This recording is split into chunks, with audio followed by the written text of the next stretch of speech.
إنا أعتدنا للظالمين نارا أحاط بهم سرادقها وإن يستغيثوا يغاثوا بماء كالمهل يشوي الوجوه بئس الشراب وساءت مرتفقا۔ ترجمہ: اور تم فرما دو کہ حق تمہارے رب کی طرف سے ہے، تو جو چاہے ایمان لائے اور جو چاہے کفر کرے۔ بے شک ہم نے ظالموں کے لیے وہ آگ تیار کر رکھی ہے جس کی دیواریں انہیں گھیر لیں گی، اور اگر وہ پانی کے لیے فریاد کریں تو ان کی فریاد اس پانی سے پوری کی جائے گی جو پگھلائے ہوئے تانبے کی طرح ہوگا، جو ان کے منہ کو بھون دے گا۔ کیا ہی برا پینا، اور دوزخ کیا ہی بری ٹھہرنے کی جگہ ہے۔ وقل، اور فرما دو، تفسیر صراط الجنان میں ہے، یعنی تم فرما دو کہ حق تمہارے رب عز و جل کی طرف سے ہے اور حق و باطل ظاہر ہو چکا ہے، لہٰذا میں تو مسلمانوں کو ان کی غربت کے باعث تمہاری دل جوئی کے لیے اپنی مجلس مبارک سے جدا نہیں کروں گا۔ جو چاہے ایمان لائے اور جو چاہے کفر کرے، اور خود ہی اپنے انجام کو سوچ لے اور سمجھ لے کہ اللہ عز و جل نے ظالموں یعنی کافروں کے لیے وہ آگ تیار کر رکھی ہے جس کی دیواریں انہیں گھیر لیں گی، اور اگر وہ پیاس کی شدت سے پانی کے لیے فریاد کریں تو ان کی فریاد اس پانی سے پوری کی جائے گی جو پگھلائے ہوئے تانبے کی طرح ہوگا، جو ان کے منہ کو بھون دے گا۔ کیا ہی برا پینا ہے، اور دوزخ کیا ہی بری ٹھہرنے کی جگہ ہے۔ اللہ عز و جل کی پناہ۔ حضرت عبداللہ ابن عباس رضی اللہ تعالی عنہما نے فرمایا، وہ روغن زیتون کی تلچھٹ کی طرح گاڑھا پانی ہے، اور ترمذی کی حدیث میں ہے کہ جب وہ منہ کے قریب کیا جائے گا تو منہ کی کھال اس سے جل کر گر پڑے گی، اور بعض مفسرین کا قول ہے کہ وہ پگھلایا ہوا رانگ اور پیتل ہے۔ گناہ گار مسلمانوں کے لیے نصیحت۔ اس آیت مبارکہ میں ہر اس مسلمان کے لیے بھی بڑی نصیحت ہے جو ظلم اور گناہ کرنے میں مصروف ہے۔ اسے اپنے گناہوں پر ندامت و شرمندگی کا اظہار کرتے ہوئے توبہ و استغفار کرنا اور نیک اعمال میں مصروف ہو جانا چاہیے، ورنہ یاد رکھے کہ مرنے کے بعد کا سفر انتہائی طویل ہے۔ جہنم کی گرمی بڑی شدید ہے، اہل جہنم کا پانی پگھلے ہوئے تانبے کی طرح اور جہنمیوں کی پیپ ہے، اور جہنم کی قید بہت سخت ہے۔ جہنم کے سب سے کم عذاب کے بارے میں حضرت ابو سعید خدری رضی اللہ تعالی عنہ سے روایت ہے، حضور اقدس صلی اللہ تعالی علیہ وآلہ وسلم نے ارشاد فرمایا، جہنم میں سب سے کم عذاب جس شخص کو ہوگا اسے آگ کی 2 جوتیاں پہنائی جائیں گی جن کی گرمی کی وجہ سے اس کا دماغ کھول رہا ہوگا۔ اور حضرت نعمان بن بشیر رضی اللہ تعالیٰ عنہ سے روایت ہے، رسول اللہ صلی اللہ تعالی علیہ وآلہ وسلم نے ارشاد فرمایا، اہل جہنم میں سب سے کم عذاب اس شخص کو ہوگا جسے آگ کی 2 جوتیاں تسموں سمیت پہنائی جائیں گی، جس کی وجہ سے اس کا دماغ ایسے کھول رہا ہوگا جیسے پتیلی میں پانی جوش سے کھولتا ہے۔ وہ سمجھ رہا ہوگا کہ سب سے زیادہ عذاب مجھے دیا گیا ہے، حالانکہ اسے سب سے کم عذاب دیا گیا ہوگا۔ جب سب سے کم عذاب والے کا یہ حال ہوگا تو اس شخص کا حال کیا ہوگا جسے اس سے زیادہ عذاب دیا جا رہا ہوگا۔ ایک بچے کی عبرت انگیز حکایت۔ یہاں ایک بچے کی عبرت انگیز حکایت ملاحظہ ہو۔ چنانچہ حضرت مالک بن دینار رحمت اللہ تعالی علیہ فرماتے ہیں، میں ایک بچے کے پاس سے گزرا، وہ مٹی کے ساتھ کھیل رہا تھا، اور اس دوران کبھی وہ ہنسنا شروع کر دیتا اور کبھی رونے لگ جاتا۔ میں نے ارادہ کیا کہ اسے سلام کروں تو میرے نفس نے مجھے منع کیا۔ میں نے کہا، اے نفس، نبی کریم صلی اللہ تعالی علیہ وسلم بچوں اور بڑوں کو سلام کیا کرتے تھے۔ پھر میں نے اسے سلام کیا تو اس نے کہا، وعلیکم السلام ورحمۃ اللہ اے مالک۔ میں نے کہا، آپ نے مجھے کیسے پہچانا؟ اس نے کہا، عالم ملکوت میں میری روح نے آپ کی روح سے ملاقات کی تھی تو اس نے مجھے پہچان کروا دی جو زندہ ہے اور اسے کبھی موت نہیں آئے گی۔ میں نے کہا، نفس اور عقل میں فرق کیا ہے؟ اس نے جواب دیا، نفس وہ ہے جس نے آپ کو سلام کرنے سے منع کیا، اور عقل وہ ہے جس نے آپ کو سلام کرنے پر ابھارا۔ میں نے کہا، تم مٹی سے کیوں کھیل رہے ہو؟ اس نے کہا، میں مٹی سے اس لیے کھیل رہا ہوں کہ ہم اسی سے پیدا ہوئے اور اسی کی طرف لوٹ کر جائیں گے۔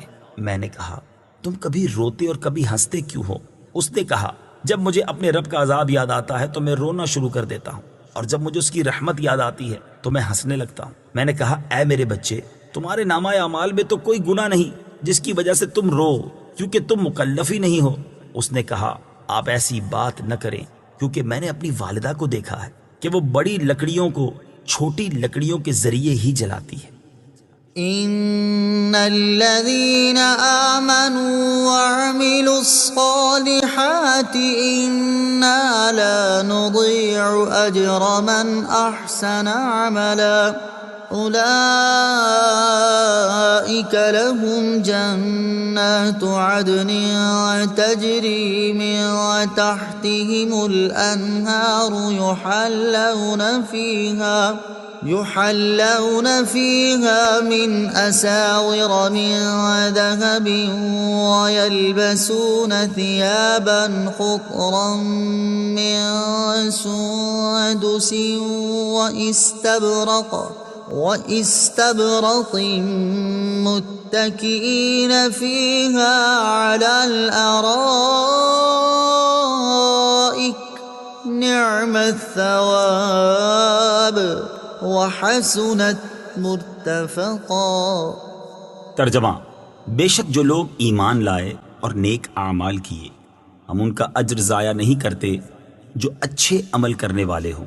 ان کے لیے ہمیشگی کے باغات ہیں، ان کے نیچے نہریں بہتی ہیں، انہیں ان باغوں میں سونے کے کنگن پہنائے جائیں گے اور وہ سبز رنگ کے باریک اور موٹے ریشم کے کپڑے پہنیں گے، وہاں تختوں پر تکیے لگائے ہوئے ہوں گے۔ یہ کیا ہی اچھا ثواب ہے اور جنت کی کیا ہی اچھی آرام کی جگہ ہے۔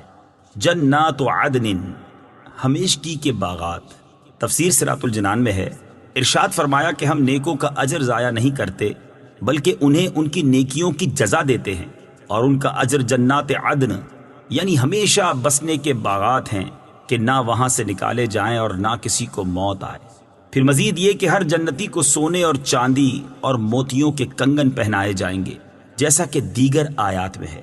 صحیح حدیث میں ہے کہ وضو کا پانی جہاں جہاں پہنچتا ہے وہ تمام اعضاء جنتی زیورات سے آراستہ کیے جائیں گے۔ مزید فرمایا کہ وہ انتہائی خوبصورت قسم کے ریشمی لباس پہنے ہوں گے، کوئی باریک ہوگا اور کوئی موٹا ریشم، اور وہ جنت میں تختوں پر تکیے لگائے ہوئے ہوں گے اور شاہانہ شان و شکو کے ساتھ ہوں گے۔ ریشمی لباس اور سونے چاندی کا زیور دنیا میں صرف عورتوں کے لیے حلال ہے۔ یاد رہے کہ ریشمی لباس اور سونے چاندی کے کنگن جنتی لباس ہیں، دنیا میں عورتوں کے لیے حلال اور مردوں کے لیے حرام ہیں۔ اس بارے میں بکثرت احادیث مبارکہ ہیں، ان میں سے 4 احادیث پیش کرتا ہوں۔ نمبر 1، حضرت ابو موسیٰ اشعری رضی اللہ تعالی عنہ سے روایت ہے، رسول اکرم صلی اللہ تعالی علیہ وآلہ وسلم نے ارشاد فرمایا، سونا اور ریشم میری امت کی عورتوں کے لیے حلال ہے اور مردوں پر حرام۔ نمبر 2، حضرت انس رضی اللہ تعالی عنہ سے روایت ہے، نبی کریم صلی اللہ تعالی علیہ وآلہ وسلم نے ارشاد فرمایا، جو دنیا میں ریشم پہنے گا وہ آخرت میں نہیں پہنے گا۔ نمبر 3، حضرت عمر فاروق رضی اللہ تعالی عنہ سے روایت ہے، حضور اقدس صلی اللہ تعالی علیہ وآلہ وسلم نے ریشم پہننے کی ممانعت فرمائی مگر اتنا، اور رسول اللہ صلی اللہ تعالی علیہ وآلہ وسلم نے 2 انگلیاں بیچ والی اور کلمے کی انگلیوں کو ملا کر اشارہ کیا۔ صحیح مسلم کی ایک روایت میں ہے کہ حضرت عمر فاروق رضی اللہ تعالیٰ عنہ نے خطبے میں فرمایا، رسول اللہ صلی اللہ تعالی علیہ وآلہ وسلم نے ریشم کی ممانعت فرمائی ہے مگر 2 یا 3 یا 4 انگلیوں کے برابر، یعنی کسی کپڑے میں اتنی چوڑی ریشم کی گوٹھ لگائی جا سکتی ہے۔ ریشم کے لباس سے متعلق چند مسائل۔ یہاں ریشم کے لباس سے متعلق چند شرعی مسائل ملاحظہ ہوں۔ نمبر 1، ریشم کے کپڑے مرد کے لیے حرام ہیں، بدن اور کپڑوں کے درمیان کوئی دوسرا کپڑا حائل ہو یا نہ ہو، دونوں صورتوں میں حرام ہے، اور جنگ کے موقع پر بھی خالص ریشم کے کپڑے حرام ہیں۔ ہاں اگر تانا یعنی لمبائی کے رخ سوت ہو اور بانا یعنی چوڑائی کے رخ ریشم تو لڑائی کے موقع پر پہننا جائز ہے، اور اگر تانا ریشم ہو اور بانا سوت ہو تو ہر شخص کے لیے ہر موقع پر جائز ہے۔ مجاہد اور غیر مجاہد دونوں پہن سکتے ہیں۔ لڑائی کے موقع پر ایسا کپڑا پہننا جس کا بانا ریشم ہو اس وقت جائز ہے جبکہ کپڑا موٹا ہو، اور اگر باریک ہو تو ناجائز ہے کہ اس کا جو فائدہ تھا اس صورت میں حاصل نہ ہوگا۔ نمبر 2، عورتوں کو ریشم پہننا جائز ہے اگرچہ خالص ریشم ہو اور اس میں سوت کی بالکل آمیزش نہ ہو۔ نمبر 3، مردوں کے کپڑوں میں ریشم کی گوٹھ 4 انگل تک جائز ہے، اس سے زیادہ ناجائز، یعنی اس کی چوڑائی 4 انگل تک ہو، لمبائی کا شمار نہیں۔ اسی طرح اگر کپڑے کا کنارہ ریشم سے بنا ہو، جیسا کہ بعض عمامے یا چادروں یا تہبند کے کنارے اس طرح کے ہوتے ہیں، اس کا بھی یہی حکم ہے کہ اگر 4 انگل تک کا کنارہ ہو تو جائز ہے، ورنہ ناجائز۔ نمبر 4، ریشم کا لحاف اوڑھنا ناجائز ہے کہ یہ بھی پہننے میں داخل ہے۔ ریشم کے پردے دروازوں پر لٹکانا مکروہ ہے۔ نوٹ: مزید مسائل کی معلومات کے لیے بحر شریعت حصہ 16 سے لباس کا بیان مطالعہ فرمائیں۔ واضرب لهم مثل الرجلين جعلنا لأحدهما جنتين من أعناب وحففناهما بنخل وجعلنا بينهما زرعا۔ ترجمہ: اور ان کے سامنے 2 آدمیوں کا حال بیان کرو کہ ان میں سے ایک آدمی کے لیے ہم نے انگوروں کے 2 باغ بنائے اور ان دونوں باغوں کو کھجوروں سے ڈھانپ دیا اور ان کے درمیان میں کھیتی بھی بنا دی۔ وَاضْرِبْ لَهُم مَثَلَ الرَّجُلَيْنِ، اور ان کے سامنے 2 مردوں کا حال بیان کرو۔ تفسیر صراط الجنان میں ہے، اس پورے رکوع میں اللہ عز و جل نے 2 آدمیوں کا یعنی ایک مسلمان اور ایک کافر کا حال بیان کیا ہے، اور ہر کافر و مومن دونوں کو دعوت فکر دی ہے کہ اس واقعے میں غور کر کے اپنا اپنا انجام سمجھیں۔ اب اصل بیان شروع ہوتا ہے۔ چنانچہ فرمایا کہ ان 2 مردوں کا حال یہ ہے، ان میں سے ایک آدمی یعنی کافر کے لیے اللہ عز و جل نے انگوروں کے 2 باغ بنا دیے اور ان دونوں باغوں کو کھجوروں سے ڈھانپ دیا اور ان کے درمیان میں کھیتی بھی بنا دی، یعنی انہیں نہایت بہترین ترتیب کے ساتھ مرتب کیا۔ آس پاس سبز باغ ہو اور بیچ میں ہرا بھرا کھیت ہو تو دیکھنے میں بہت ہی خوشنما معلوم ہوتا ہے، اور اس سے مالک اپنی تمام ضروریات پوری کر لیتا ہے۔ کھیت سے غذا اور باغ سے پھل حاصل ہوتے ہیں۔ مجتہد کا قیاس برحق ہے۔ اس آیت میں مسلمان اور کافر کو 2 آدمیوں کے احوال پر اپنی حالت کو قیاس کرنے کا فرمایا گیا۔ اس سے معلوم ہوا کہ قیاس مجتہد برحق ہے۔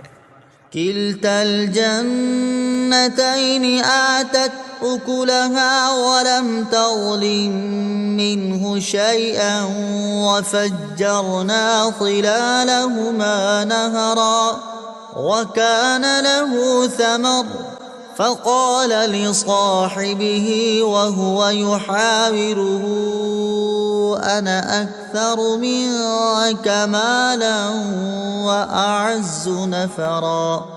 ترجمہ: دونوں باغوں نے اپنے اپنے پھل دے دیے اور اس میں کچھ کمی نہ کی، اور دونوں کے بیچ میں ہم نے ایک نہر جاری کر دی۔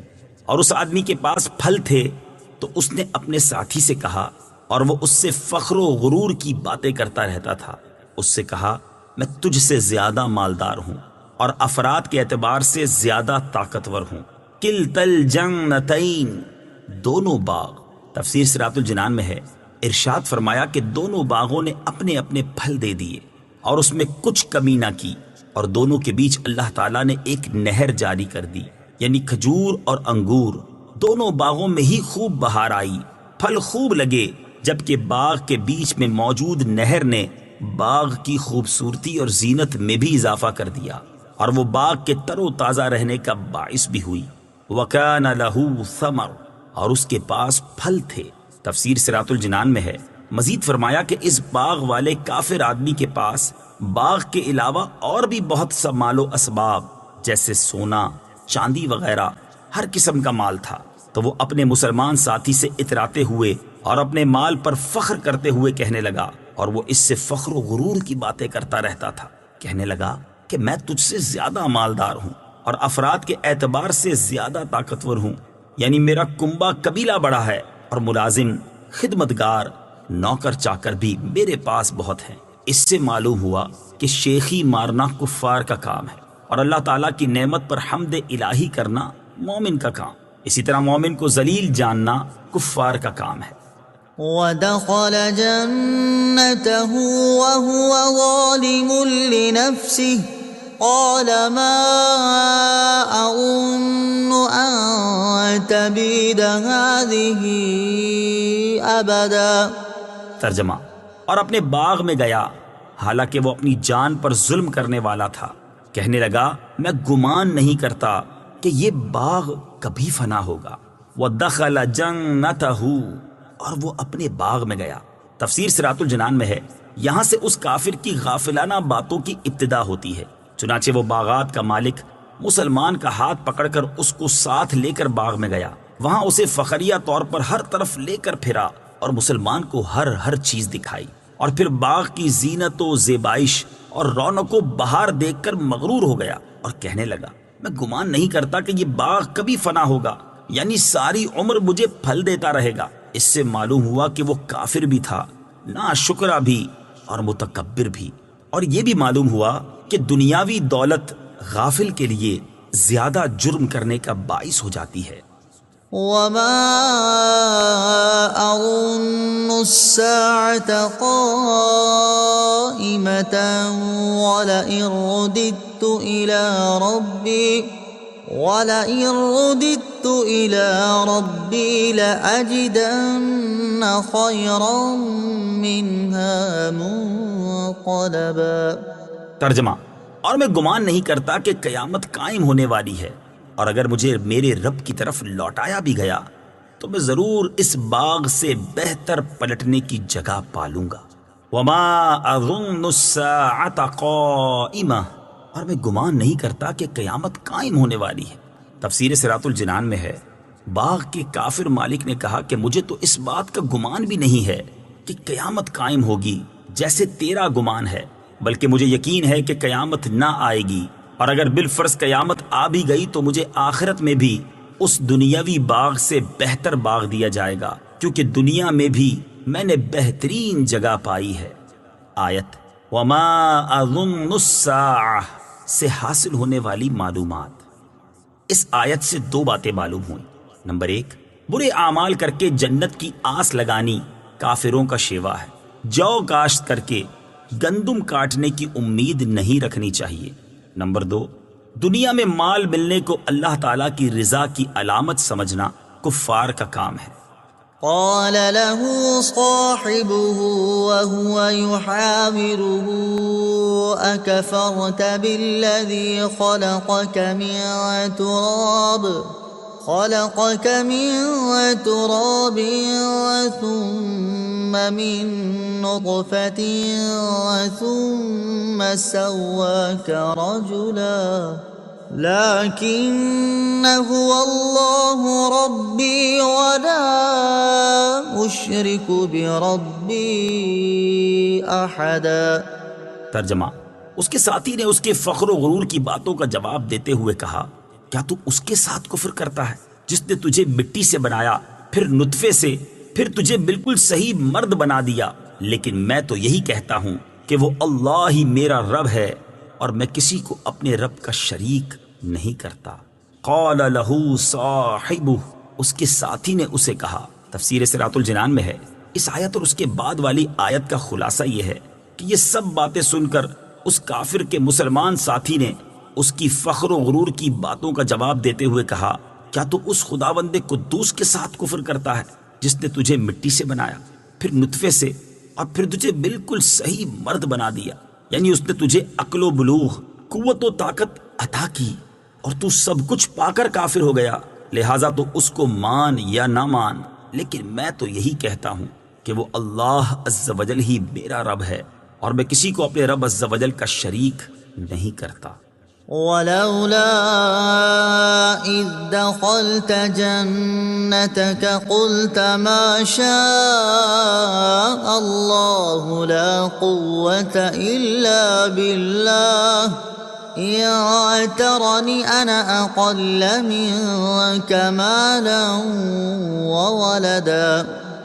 ترجمہ، اور ایسا کیوں نہ ہوا کہ جب تو اپنے باغ میں گیا تو کہتا، یہ سب وہ ہے جو اللہ نے چاہا، ساری قوت اللہ کی مدد سے ہی ہے، اگر تو مجھے اپنے مقابلے میں مال اور اولاد میں کم دیکھ رہا ہے۔ قلت ما شاء اللہ، تو کہتا جو اللہ نے چاہا۔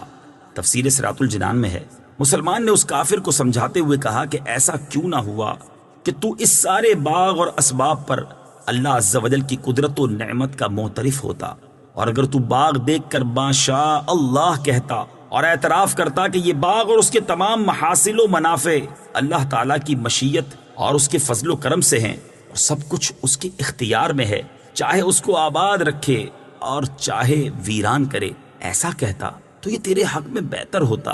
اگر تو مجھے اپنے مقابلے میں مال اور اولاد میں کم سمجھ رہا تھا اور اس وجہ سے تکبر میں مبتلا تھا اور اپنے آپ کو بڑا سمجھتا تھا، تو نے ایسا کیوں نہیں کہا جو اوپر بیان ہوا۔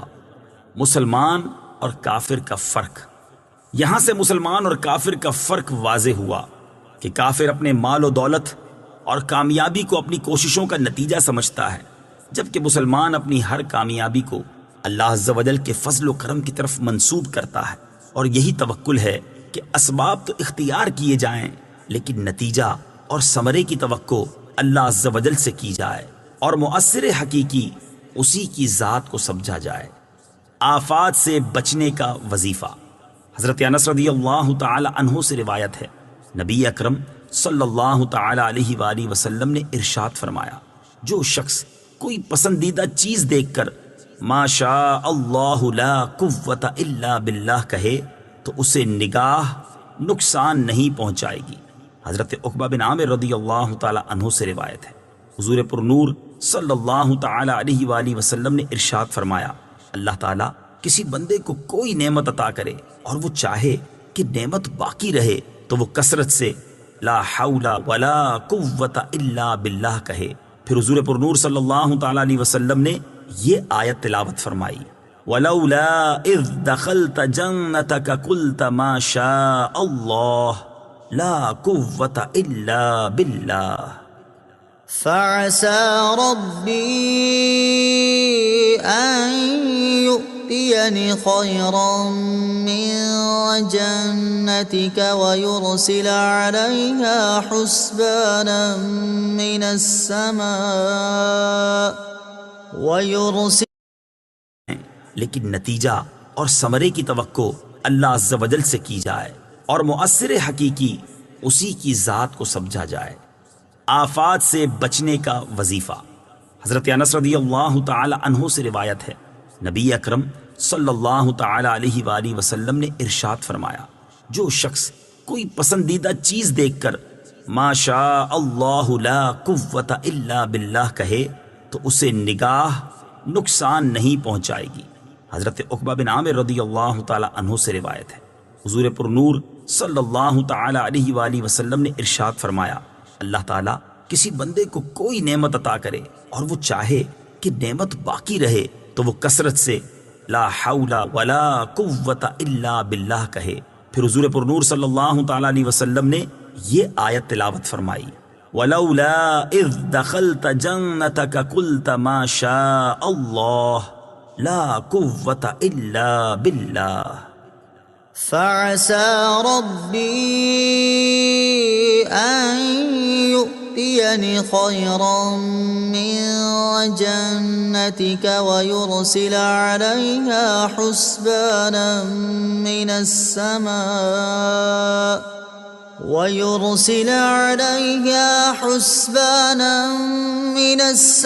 السماء فتصبح صعيدا زلقا أو يصبح ماؤها غورا فلن تستطيع له طلبا۔ ترجمہ۔ تو قریب ہے کہ میرا رب مجھے تیرے باغ سے بہتر عطا فرما دے اور تیرے باغ پر آسمان سے بجلیاں گرا دے تو وہ چٹیل میدان ہو کر رہ جائے، یا اس باغ کا پانی زمین میں دھس جائے، پھر تو اسے ہرگز تلاش نہ کر سکے۔ فعسا تو قریب ہے۔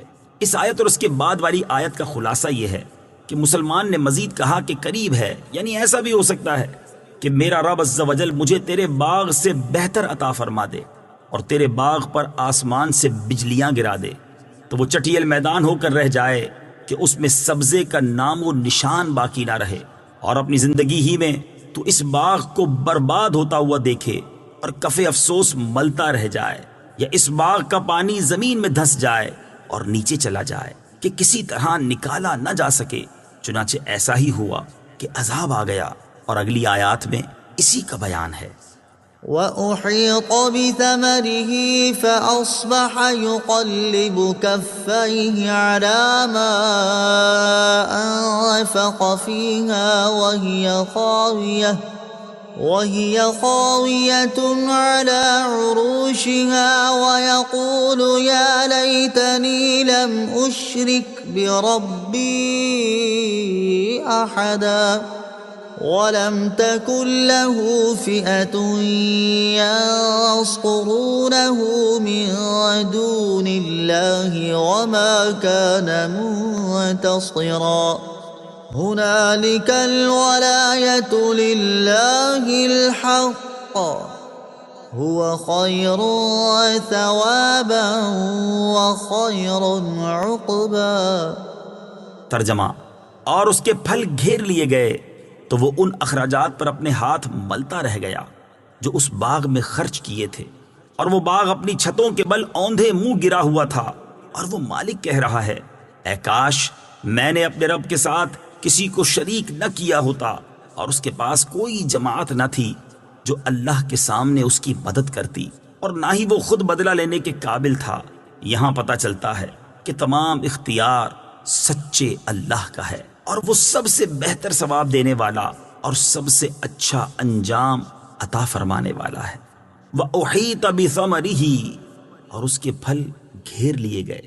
تفسیر صراط الجنان میں ہے، ارشاد فرمایا کہ اس کافر کے باغ پر عذاب آ گیا، اور باغ کے ساتھ ساتھ اس کے دیگر ہر طرح کے مال و اسباب پھل ہلاکت میں گھیر لیے گئے، اور باغ بالکل ویران ہو گیا۔ تو وہ حسرت کے ساتھ ان اخراجات پر اپنے ہاتھ ملتا رہ گیا جو اس نے باغ کی دیکھ بھال میں خرچ کیے تھے، اور وہ باغ اپنی چھتوں کے بل اوندھے منہ گر گیا۔ پھر اس حال کو پہنچ کر اسے مومن کی نصیحت یاد آئی، اور وہ سمجھا کہ یہ اس کے کفر و سرکشی کا نتیجہ ہے، اور اس وقت وہ کہنے لگا کہ اے کاش میں نے اپنے رب عز و جل کے ساتھ کسی کو شریک نہ کیا ہوتا۔ ہنالک، یہاں پتہ چلتا ہے۔ تفسیر صراط الجنان میں ہے، آیت کے آخر میں اس واقعے کا سبق بیان فرمایا ہے کہ یہاں پتہ چلتا ہے، اور ایسے حالات میں معلوم ہوتا ہے کہ تمام اختیارات اللہ عز و جل کے دست قدرت میں ہیں۔ وہی چاہے تو پھلوں سے لدے ہوئے باغات عطا فرما دے، اور وہ چاہے تو ایک لمحے میں سب کچھ تہس نہس کر دے۔ واضرب لهم مثل الحياة الدنيا كماء أنزلناه من السماء فاختلط به نبات الأرض فأصبح هشيما وتذروه الرياح وَكَانَ اللَّهُ عَلَى كُلِّ شَيْءٍ مُقْتَدِرًا۔ ترجمہ، اور ان کے سامنے بیان کرو کہ دنیا کی زندگی کی مثال ایسی ہے جیسے ایک پانی ہو جسے ہم نے آسمان سے اتارا تو اس کے سبب زمین کا سبزہ گھنا ہو کر نکلا، پھر وہ سوکھی گھاس بن گیا جسے ہوائیں اڑاتی پھرتی ہیں، اور اللہ ہر چیز پر قدرت رکھنے والا ہے۔ وَاضْرِبْ لَهُمْ مَثَلَ الْحَيَاةِ الدُّنْيَا، اور ان کے سامنے دنیا کی زندگی کی مثال بیان کرو۔ تفسیر صراط الجنان میں ہے، اس رکوع میں دنیاوی زندگی کے قابل فنا ہونے اور قیامت کے حساب کتاب کے بارے میں سمجھایا گیا ہے۔ چنانچہ ارشاد فرمایا کہ اے حبیب صلی اللہ تعالی علیہ وآلہ وسلم، لوگوں کے سامنے دنیا کی حقیقت بیان کرو، اور اس کے سمجھانے کے لیے اس مثال کا سہارا لو کہ دنیاوی زندگی کی مثال ایسی ہے جیسے زمین کی ہریالی اور سرسبزی و شادابی جو ہمارے نازل کیے ہوئے پانی کے سبب زمین سے نکلی ہو، اور اس پانی کی وجہ سے زمین پر وہ شادابی اور تازگی پھیل جائے، لیکن پھر کچھ ہی عرصے کے بعد وہ سبزہ فنا کے گھاٹ اتر جاتا ہے اور سوکھی ہوئی گھاس میں تبدیل ہو جاتا ہے، جسے ہوائیں ادھر سے ادھر اڑائے پھرتی ہیں، اور اس کی کوئی قدر و قیمت باقی نہیں رہتی۔ فرمایا کہ دنیاوی زندگی کی مثال بھی ایسے ہی ہے کہ جس طرح سبزہ خوشنما ہونے کے بعد فنا ہو جاتا ہے اور اس کا نام و نشان باقی نہیں رہتا، یہی حالت دنیا کی بے اعتبار حیات کی ہے۔ اس پر مغرور و شیدا ہونا عقل مند کا کام نہیں، اور یہ سب فنا و بقا اللہ کی قدرت سے ہے۔ نوٹ: اس آیت میں بیان کی گئی مثال مزید تفصیل کے ساتھ سورہ یونس کی آیت نمبر 24 میں گزر چکی ہے۔ المال والبنون زينة الحياة الدنيا والباقيات الصالحات خير عند ربك ثوابا وخير أملا۔ ترجمہ: مال اور بیٹے دنیا کی زندگی کی رونق ہیں اور باقی رہنے والی اچھی باتیں تیرے رب کے نزدیک ثواب کے اعتبار سے زیادہ بہتر اور امید کے اعتبار سے زیادہ اچھی ہیں۔ زینت الحیات الدنیا، دنیا کی زندگی کی زینت۔ تفسیر صراط الجنان میں ہے، دنیا کے مال و اسباب کے بارے میں مزید فرمایا کہ مال اور بیٹے دنیا کی زندگی کی رونق ہیں، کہ ان کے ذریعے دنیا میں آدمی فخر کرتا ہے اور انہیں دنیا کی سہولیات و لذات حاصل کرنے کا ذریعہ بناتا ہے، حالانکہ انہی چیزوں کو آخرت کا زاد راہ تیار کرنے کا ذریعہ بھی بنایا جا سکتا ہے۔ حضرت علی المرتضیٰ کرم اللہ تعالی وجہہ الکریم نے فرمایا کہ مال و اولاد دنیا کی کھیتی ہیں اور اعمال صالحہ آخرت کی، اور اللہ تعالیٰ اپنے بہت سے بندوں کو یہ سب عطا فرماتا ہے۔ دوسری چیز باقیات صالحات ہیں، ان سے نیک اعمال مراد ہیں جن کے ثمرے انسان کے لیے باقی رہتے ہیں، جیسا کہ پنجگانہ نمازیں اور تسبیح و تحمید اور جملہ عبادات۔ حدیث شریف میں ہے، سرکار دو عالم صلی اللہ تعالی علیہ وآلہ وسلم نے باقیات صالحات کی کثرت کا حکم فرمایا۔ عرض کی گئی وہ کیا ہیں؟ فرمایا اللہ اکبر، لا الہ الا اللہ، سبحان اللہ والحمد للہ، ولا حول ولا قوت الا باللہ پڑھنا۔ البتہ یہ یاد رہے کہ مال اور اولاد فی نفس ہی تو اگرچہ دنیا ہیں، لیکن یہی دو چیزیں آخرت کے لیے عظیم زاد راہ بھی بن سکتی ہیں، کیونکہ اگر مال کو راہ خدا میں خرچ کیا اور خصوصاً کوئی صدقہ جاریہ کا کام کیا تو یہی مال نجات کا ذریعہ بنے گا، اور یوں ہی اگر اولاد کی اچھی تربیت کی اور نیکی کے راستے پر لگایا تو ان کی نیکیوں کا ثواب بھی ملے گا، اور اس کے ساتھ اولاد کی دعائیں بھی ملتی رہیں گی۔ وَيَوْمَ نُسَيِّرُ الْجِبَالَ وَتَرَى الْأَرْضَ بَارِزَةً وَحَشَرْنَاهُمْ فَلَمْ نُغَادِرْ مِنْهُمْ أَحَدًا۔ ترجمہ: اور یاد کرو جس دن ہم پہاڑوں کو چلائیں گے اور تم زمین کو صاف کھلی ہوئی دیکھو گے جس پر پہاڑ وغیرہ کچھ بھی نہ ہوگا، اور ہم لوگوں کو اٹھائیں گے تو ان میں سے کسی کو نہ چھوڑیں گے۔ وَيَوْمَ نُسَيِّرُ الْجِبَالَ، اور جس دن ہم پہاڑوں کو چلائیں گے۔ تفسیر صراط الجنان میں ہے، دنیا کی فنائیت اور اسباب دنیا کی حقیقت بیان کرنے کے بعد اب قیامت کی ہولناکی کا بیان کیا جا رہا ہے۔